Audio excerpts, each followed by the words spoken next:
Stop. If you're pouring bacon grease down the drain, you're literally throwing money away. Not to mention you're going to end up with a plumbing bill. One of the easiest ways to cut your grocery bill is to stop throwing away things that still have value, like bacon fat. Bacon fat isn't a waste. It's one of the best cooking fats you can own. A small container of specialty cooking fat can easily cost $8, $10, even $15, but yours came free with breakfast.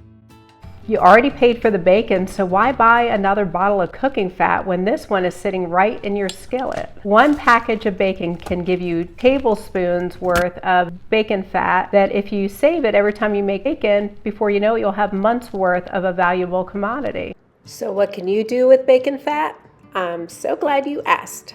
Eggs are absolutely amazing fried in bacon fat, and the best part about it is you can just use the same pan after you fry your bacon to fry your eggs. One of my favorite things to do with bacon fat is to sear meat. I sear roast before I put them in the crock pot, chicken before I bake it, and pork. Here's a little bonus tip. I find it much easier to work with bacon if I cut the bacon in half first. It curls less. Plus, if you only cook half, then you can slide the unopened half into the empty side of the package. No extra bags or containers needed. So here's another tip for those of you that love your air fryer but hate the mess frying bacon makes. I do mine in my air fryer. It makes it so crispy, and then the grease just pours right out. I love it. So what else can you do with bacon fat? Well, vegetables absolutely love it. Brussels sprouts, cabbage especially. I love to fry my cabbage with bacon fat. I love to add it to cooked green beans, Brussels sprouts, and I really like to add it to soup. I do a lot of crock pot soups or just leftovers, and sometimes it just needs a little something savory and rich, and bacon fat is great for that. I also will melt a tablespoon over my dog's kibble, and that gives him a very nice coat. So if you're still here, I'm going to assume you want to know how to save bacon grease. What's the shelf life, and how do you keep it from spoiling? But before I show you that, if you like saving money, consider subscribing, and please give me a thumbs up if you're learning anything today. Hey, or even if you like bacon.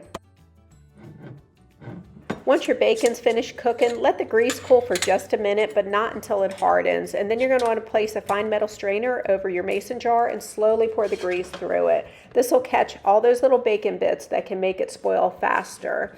I put a spoon in it because we took our jar out of the refrigerator and we just keep adding to it. But I don't normally need to do that. The metal strainer is enough to catch that extra heat so the cold jar won't bust.